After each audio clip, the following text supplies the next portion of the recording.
สวัสดีครับแม่เขียวหน่อยครับดีจ้ะมื้อนี้มาตามโค้งสุดท้ายของแม่เขียวเนาะนะครับเมื่อก่อนมันก็ฝันไปแล้วเกี่ยวกับวัดบ้านหมอรวยเนาะวัดวางข้ามแก้วเนาะครับอืมก็โทรถามกับหลวงพี่เพิ่นบอกว่า245นะครับหมู่3คือหมู่ใดบ่รู้เนาะบ่มีหมู่มันอยู่เพราะว่าอยู่กึ่งกลาง เล เนาะยก็เป็นฝันแรกมื้อนั่นล่ะฝันแรกมันไปเฮ็ดซุ่มครับอยู่ที่วัดซุ่มอยู่ในวัดซุ่มบักหลายหนึงอืมนั่นล่ะวันนี้ก็เลยสิมาตามฝันใหม่ได้อบัดเนี่ย ค่ะที่ต้องเกรินเรียงฝันเก่าจังหน่อยเพราะว่า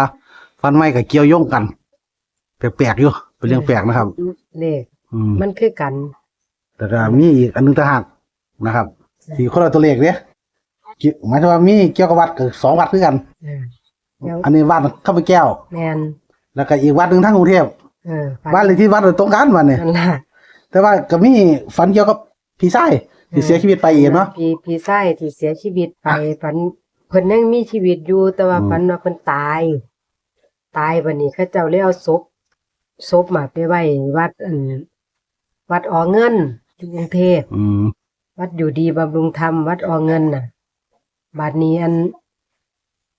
คางกะโหลงนั่นเพิ่นเขียนว่ามรณะ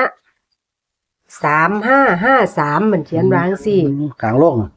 ข้าง โลกอ้ายแล้วน่ะ แม่นเอาตัวหนังสือสีแดงเขียนจำเด้ เด้อ มรณะ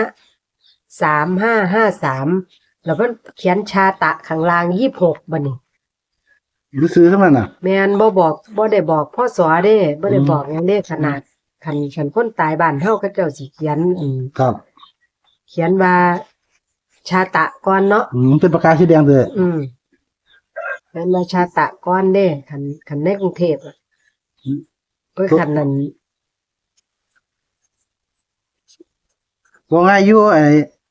นี่ล่ะเขาเจ้าเขียนจังซั่นล่ะมรณะ3553ชาตะ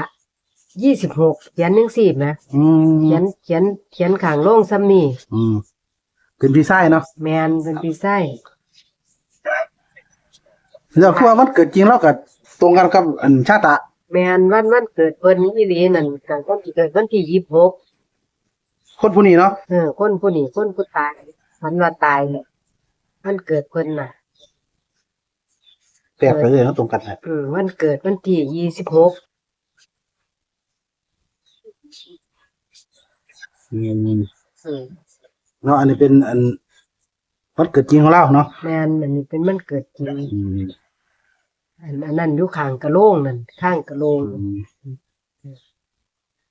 นั่นในข้างกะโหลง ใครเนาะข้างเนาะ อืม ข้าง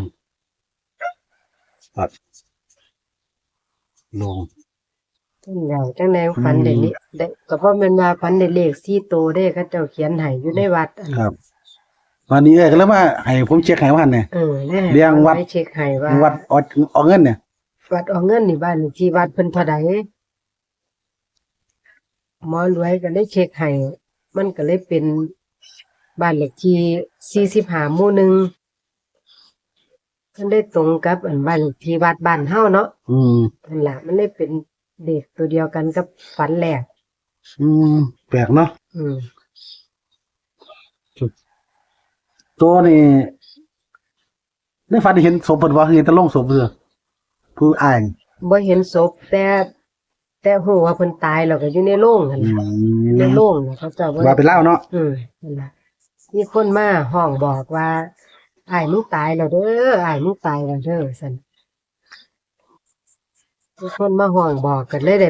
ไปวัดพุ่นแล้ว อืม นั่นล่ะ เคยไปบ่เอ่ยวัดนี่ เคย โอ้เคยไป อืม เคยไปทำบุญนํเนาะ แม่นเคยไปทำบุญไปหยังนำวัดเอาเงินวัดบักใหญ่พุ่นเด้ อืม คันผู้ใดตายเขาเจ้าก็สิเอาไปเผาแตะวัดนั่นน่ะนะ ส่วนนั้นน่ะ ส้นน่ะ อืม นั่นล่ะ ปากกาตัวสีแดงนั่นเด้อ แม่นปากกาที่เขียนอยู่ข้างโรงนั่น 35เนาะ อืม 35 พะนะ 3553 มรณะ3553อีหยังเนาะ3553มันมีอยู่ติอืม แต่ว่า คันว่าตายวันที่35มันก็บ่มีนะอัน แต่ว่าหมอเลยขอ แสกนิดนึงนะเพราะว่าอันไม่เกี่ยวเคยฝันลักษณะนี้ที่เลข4ตัวนี่ อืม มันเคยไปทางเปลี่ยนวันฟังลาวเด้ แม่นคือจังอันเด็กน้อยมาเขียนให้อัน7746ติ คิด746เนาะ อืม ส่วนจะออกลาวต้องหลายมือทอดกันได้มันนะครับ ก็เลยบอกสู่ฟังแต่ว่าใจเจ้าของของฝันเนี่ยเพิ่นสิเล่นไทย อืม แต่พี่น้องจะไปเที่ยวฟังลาวก็แล้วแต่ แม่น เขาบ่ได้หนังเนาะ ขึ้นนี่ครับ ฝันมื้อคืนฝันเมื่อคืนล่าสุดเลย แม่นจ้ะ มื้อนี้ที่เราความฝันนี่คือวันที่10วันที่อะไรมื้อนี้วัน 12 มื้อ12เนาะ อืม แต่ยังฝันขึ้นวันที่11เนาะฝันขึ้น11 อืม ลงคลิปนี่วันที่12เนาะ มื้อนี้วันที่12เด้เนาะนั่นล่ะ ครับ ฝัน ครับ 11 มื้อนี้ก็มีเพื่อนบ้านฟังลาวอยู่นะครับก็บอกสู่ฟังซื่อดอก นั่นล่ะ ตัวนี้ไปเที่ยวไสกันแล้วแต่เนาะ อืม บ่แม่นดอกมื้อนี้12 12 ต้อง ไม่โทรศัพท์ผม คือไอ้ฝันขึ้นวันที่9เนาะ เดี๋ยวเนี่ยจับกันได้ ฝันขึ้นวันที่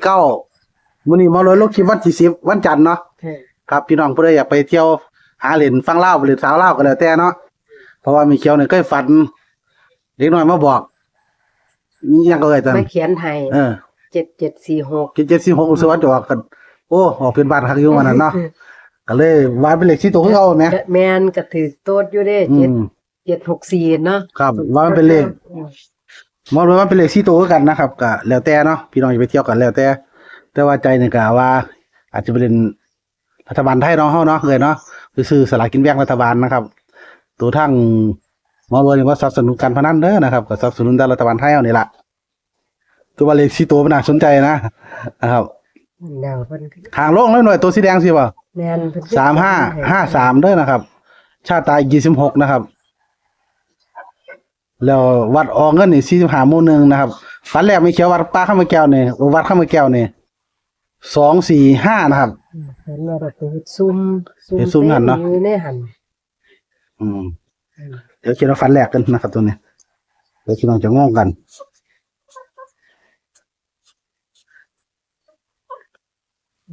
แล้วการเป็นแนวทางให้ซื้อ ครับ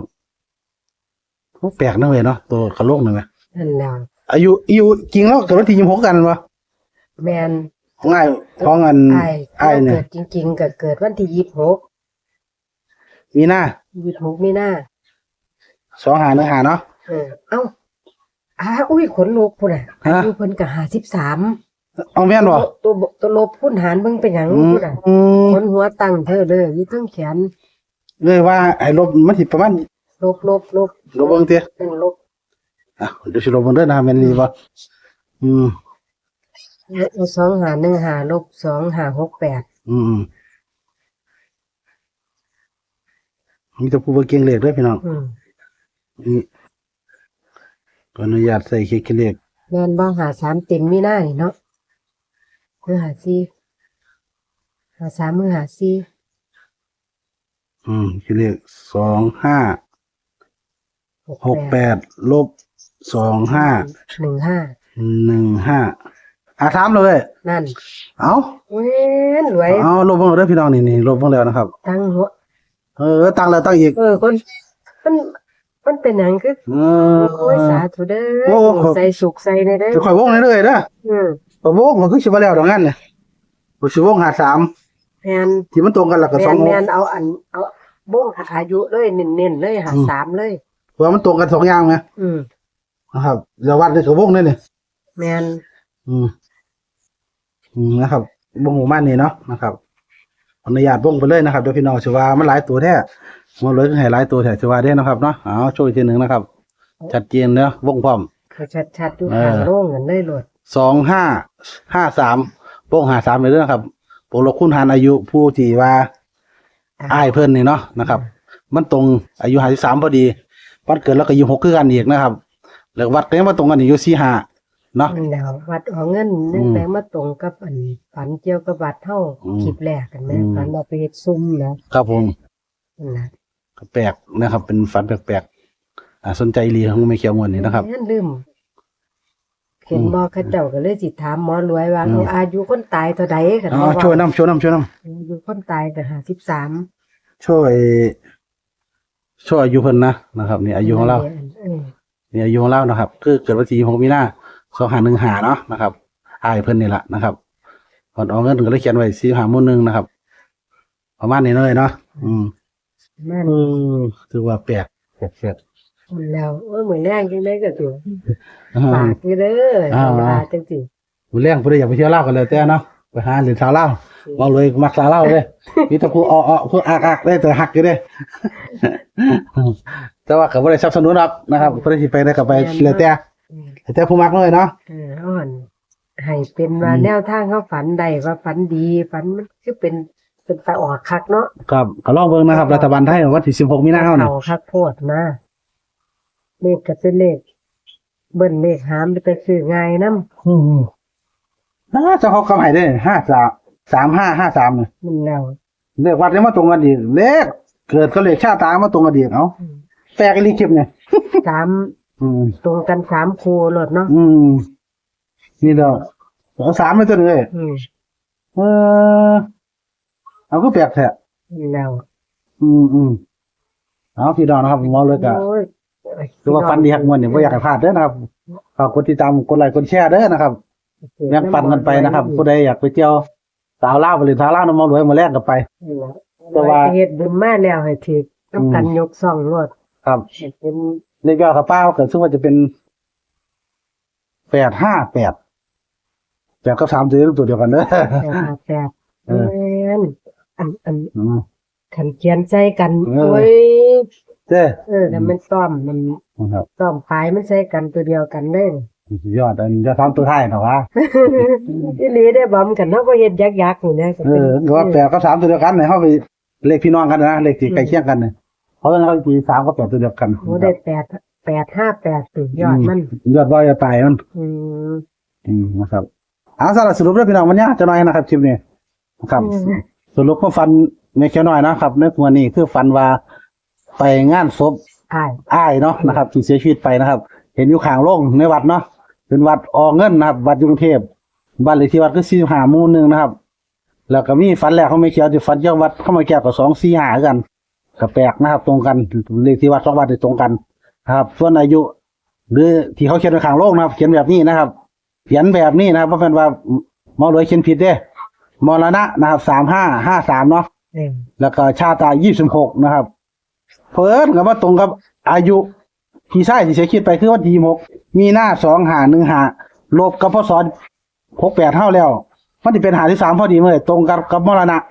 แม่นบ่ แม่นคง เลยว่าไงว่าคลิปนี้เฮานี่ตรงกันอยู่3ตัวเลขคือ532645ที่ตรงกันเบิดนะ แม่น นะครับ สองความฝัน ครับแปลกเนาะเดี๋ยวมันถือว่าเป็นแรงแปลกเนาะ กับฝากไว้เด้อนะครับสำหรับจังหวัดไทยของวันนี้อย่าลืมซื้อหาจับจองเลยเด้อนะครับมักตัวใดก็เรียกเอาหา32645นี่แหละโชคๆมันๆในความฝันมีเขียวหน่อยเด้อนะครับขอบคุณมีเขียวหน่อยหลายทำบุญมากให้แห้งให้ปังเด้อนะครับไปทำบุญมากน้ำหมอรวยน้ำแม่เขียวหน่อยน้ำอันกันนะครับ เป็นร่วมสร้างสิมกลางน้ำมันเนาะ อยู่100เอ็ดเนาะเลยเนาะนะครับก็ให้โชคให้มันสุขๆทุกคน บารมีอัน อืม โพพญานาคเป็นแพร่ไพศาลมหาหมู่เฮา ให้แบ่งปันกันเนาะนะครับฝันดีๆก็ให้โชคให้มันสุขๆทุกคนสวัสดีครับ